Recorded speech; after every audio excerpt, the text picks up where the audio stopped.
Junkies! Matrix Resurrections. And after we finally got to see this film, GQ went to see it live in the theater. Yep. And I almost feel like he regrets it. The way he made it. It's one of the few times, as far as the Matrix goes, as far as even any movie that was released in theaters goes, that I can actually say it would have been fine to watch it at home as a premiere and not even necessarily see it in the theater. That's an indictment on its own, Absolutely. honestly, from this man. It was. Secondly, if we're going to talk about the Matrix Resurrections, we have to talk about how it's being heavily pirated right now. I mean, heavily pirated right now. Just in case. I gotta say earmuffs. Earmuffs. Yes, it's spoiler-ish, but I mean, it's spoiler-ish. I mean, I don't feel like we need to do much spoilers because this was almost carbon copy. Yeah. Half of the movie was like the first movie all over again. Pretty much. And the second half was kind of like some of the other movies we've already seen. So there's a little bit of rehashing we're going to be doing, but this movie has gotten a lot of mixed reviews, and I think deservedly so. Hold on. It seems like it has a fan in Legend 23. Very self-aware and used lots of irony. And earlier he had mentioned that wasn't expecting much from it, but did enjoy what he saw. So I mean, that's cool. I'm not saying there's anything wrong with I can understand that. I'm not going to say. Yeah. I think we can all come to a consensus. This movie wasn't a good movie. It wasn't a terrible movie either. It was kind of just in middle of the road. Like, do you ultimately feel like this movie should even been made? That's kind of where I'm coming from with it after watching it. Granted, I'm one of the people who I would say that I did like what I saw. Probably like the first act of it had me worried because it was too much of. Well, basically, I don't know, because like Warner Brothers has really been having this whole thing with wanting to be meta in their movies all year long. Oh, this shit was heavy meta too. And their level of it is just like, dude, like, could you guys stop? Like, you guys are not cool to do this if you guys can't do it right. Just stop it. So, but other than that, I mean, if you get past that and then you get to the part where it starts kind of going. It's like, okay, this is starting to become a movie that I kind of wanted to see, but overall, like it didn't really feel like it needed to happen. Like it just the movie itself just really didn't need to happen. But you know, with any property that makes a lot of money, they're gonna want to make more money off of it, and you know, it's a nostalgic movie. That's what it pretty much drives on, and that's fine. You know, it's a movie that I could pick up and watch again if I wanted to. But really, I could watch it again. Like it's passable enough to where I could watch it again. I mean, it's not great, but it was a Matrix movie. I don't know, man. With all the mysticism stripped out of it. I could almost feel like I could go rest of my life and not see this movie again, and I'd be perfectly fine. I don't think it. Well, yeah, it wouldn't really make a difference either way. That's what I'm saying. Like, it doesn't have that significance to where it's like, I don't have to keep this. But if I wanted to, I could probably look at it as like, you know, what if they did something later on because it was always sort of up in the air. You know, I don't know. Like it's there. It happened. I know what this is. I know what this is. The Matrix Resurrections is the $5 Blu-ray bin pickup. That's what that is. That's what it is. That's what it felt like. That's what it felt like. It definitely felt like it could be made for cable television instead of. You know what? Speaking of it, like just to piggyback off of that, and someone said this before, this movie actually felt like it could have been a fan film. Yeah, that too. That 100%, because it just like it was just pulling stuff from the it's like, oh yeah, here's a throwback, here's a throwback, here's a throwback. That's like it felt like it was always doing. Okay. What life lessons did you learn from it, Legend? I'm very curious to know. I want to hear that, but I have to. I have a point to contend with what he said a little bit earlier. He said the fight scenes were pretty good to him. First of all, Yuen Woo-ping was sorely missed in this film. Oh yeah, sorely missed. Like you could tell from the martial arts fighting that went on in this film. Keanu Reeves said nobody was training. Like nobody trained. And again, that goes COVID back world, to so I can understand that goes back to the problem because the original Matrix, the reason it was so revolutionary You had principal actors doing months and months of actual training to make their scenes look good. Wire work was still missed on a lot of them, Keanu Reeves especially, because you could constantly see him holding wires during his scenes. But anyway, beyond all of that, this went right back to regular standard Hollywood, up close, cut a million times because nobody can actually fight. And it was that annoyed me. That was the first thing I noticed, even in the Trinity, the quote unquote Trinity remake scene at the beginning. I'm just like, why are there so many cuts? Why is it so close? It's just all of that stuff. And then, of course, that carries over through the rest of the movie. And I get it. And I can't even let, have Keanu's getting old. Yeah, but he's still John Wick. So it's like he can do his fights. And put in the work, so it definitely could have even him more polished than it did. Right. Well, even you saying Legend 23, even you saying that the fight scenes felt the same, they didn't feel the same. That's kind of what I'm trying to say. They didn't feel the same at all because Yuen Woo-ping was not there, and you could tell that the actors themselves did not put in the requisite work to make this look believable on screen. Like you could tell there was a demonstrative difference. Go ahead. No, go ahead. I think to Legend's credit, I think what he means when it comes to that is because I think what it was is that on the basic level, they still felt like Matrix fight scenes, but obviously the really inner workings that made the original fight scenes what they are just weren't there. But on a basic level, it still felt like Matrix fight scenes, down to the sound effects and everything. So it's just it felt like there was more on that level. But I mean, obviously, as far as the quality goes, it's not as on par. Yeah, there was a lot of bullet time. It's not as on par as the previous movies, but. Even with that said, I've seen worse choreography in movies. So, we definitely have. Yeah. Oh, absolutely, we have. I like Doogie. Absolutely. Yeah. Now, yes, I was getting ready to say that. Neil Patrick Harris as the new architect. Yeah.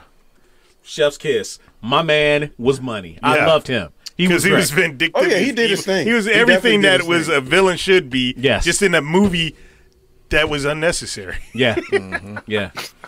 Yeah, I mean, they definitely gave him a lot of room to work his magic in there, and he did. So it's just it's look, for a movie that more or less, it's kind of crazy because it's the way he was acting at the end of the movie actually fit more into the beginning of the movie because it was very hammy feeling at the beginning, and then the rest of the movie kind of got more serious, but then he got more hammy. And it was so weird because it's it worked, but at the same time it was just dude, are you even in the same movie right now? Right. All right, so I gotta address a couple things. And get you guys' take on it. So because well, first of all, let me ask this: how did everybody feel about the reveal of how they wrote Lawrence Fishburne's Morpheus out? He just felt like he was just a placeholder, though. Seriously. No, I'm saying how they wrote him out. How they wrote out Lawrence Fishburne's Morpheus. I will say that the way they did it makes sense. You mean him just becoming a program? No. That's well, no, just why Lawrence Fishburne's Morpheus didn't return. It's the way they the way they explained it in the story. How did you feel about it? Oh, so what I'm hold on. Sorry, I'm not trying to. What you're saying is because they said that the Morpheus that went in and they made that statue of it, he's dead, gone, and the Morpheus that we saw is just a program that Neo recreated from an amalgam of Agent Smith and Morpheus. Oh, okay. Yeah, I guess I didn't catch that. Yeah, so which was weird because the real Smith was still around, even though he had a different face. I don't know if I liked him either, even though he was really snarky. The second thing I have to ask is, this thing is going to get accused based off of who directed it, and what happened at the end. This is going to be accused of being woke. I didn't see what was woke. Oh, then basically Trinity basically making Trinity like another Neo. So, I mean, it's coming. But the way they sort of explained it by the end of it, well, basically how they resolved it. I mean, they basically became two parts of the same code, which given their connection, because they said that like with the connection that they had in the previous movies and what it led to, you know, them trying to get the original source code, whatever, in a way, it kind of makes sense that they became two parts of the same code. So it's just like, okay, I can get behind that. Like, I think that was like an aspect of the movie I think they could have explored more, but I don't know. I guess they spent too much time in nostalgia lane replaying parts of the old movies in the actual set of the new movie. Stuff like that really got on my nerves. I'm gonna be 100% honest. I'm like, look, I don't mind you flashing back to scenes, but it's like, look, you can have a parallel of something from a previous film, but you don't have to show me that exact same thing. It's like, look, I know what scene this is trying to mimic. You don't have to show me that scene during the scene. Right. So stuff like that was just like, that's what got on my nerves. It's like, look, fine, you lead on the nostalgia. That's great that we know that's exactly what this is. It's a trip down memory lane. I don't need to see memory lane in the film while I'm watching the trip down memory lane. I've seen all 3 original Matrix movies enough times to know shot for shot, scene for scene, whatever it is you're trying to copy. I don't need to see it again played during the film. That was really, really annoying. Yeah. So, in a weird way, and it's like kind of like a bad comparison, but it's like somewhat the same thing.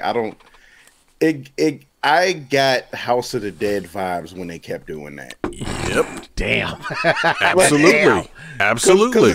Because it was to a point where it's like, okay, like we know where this comes from. You don't have to keep showing it every like 10, 15 minutes. Like, we know. So it's like, okay, it's like, look, if they would have just left the nostalgia stuff in the beginning, and it's like, okay, y'all already did the concept. It was like, oh, you guys kind of like make him question whether or not the events were real by making him a game designer and saying that they were video games. Okay, that's cool. Leave it there. So once that part was over, it's like, let the rest of the movie carry itself on its own merit. But they couldn't do that. So not only that, they were trying to play up that his reflection was going to show as, you know, his true balding self. And there was a few times his reflection was just his regular Keanu Reeves reflection. So I'm like, if you're gonna make that play, you got to make sure you go back frame by frame and double check every shot. Because even in the theater, I caught that. I'm like, yeah, they missed that one. Yeah, they missed it again. Okay. So I'm like, look, and again, in the original trilogy, they wouldn't have missed that stuff because they would have been all over that. Because that was the whole point they were trying to make. So, you know. Some people are saying in the chat, Wolverine Solid X saying he missed Fishburne. New guy was trash. Conceptual Elixir backs that up.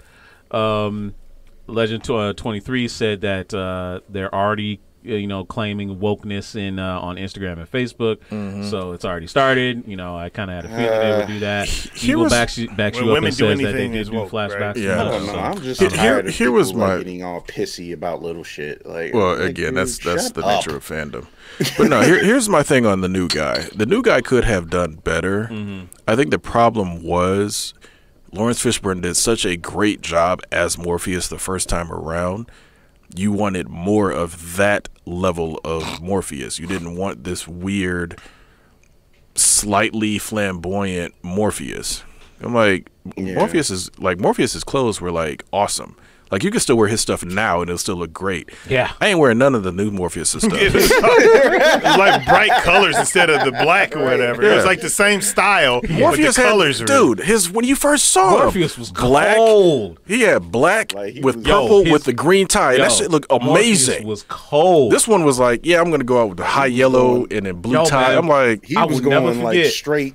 He was going straight like 90s R&B colors. Like, I would never forget Lawrence Fishburne on the freeway with the katana in the dress slacks, with the dress shoes, with the shirt and the tie, and he's slashing the truck. That shit was cold. Yeah, that's what I'm saying. It's like, so having it go to this just really bad, like, what was that one basketball player that it was a basketball player that was dressing like that, carrying a purse. Wolverine Solid X was just wrong. Morpheus. Yeah, pretty much. Hey, we hope you enjoyed that clip. Make sure you check out our live content on Twitch. It's twitch.tv/culturejunkies. We also have a lot of content available on YouTube, unboxings as well as Blu-ray reviews. And you can support us on Patreon, patreon.com/culturejunkies. And on top of all of that, if you go to culturejunkies.net, you can check out our merch store. The link is culturejunkies.net/merch.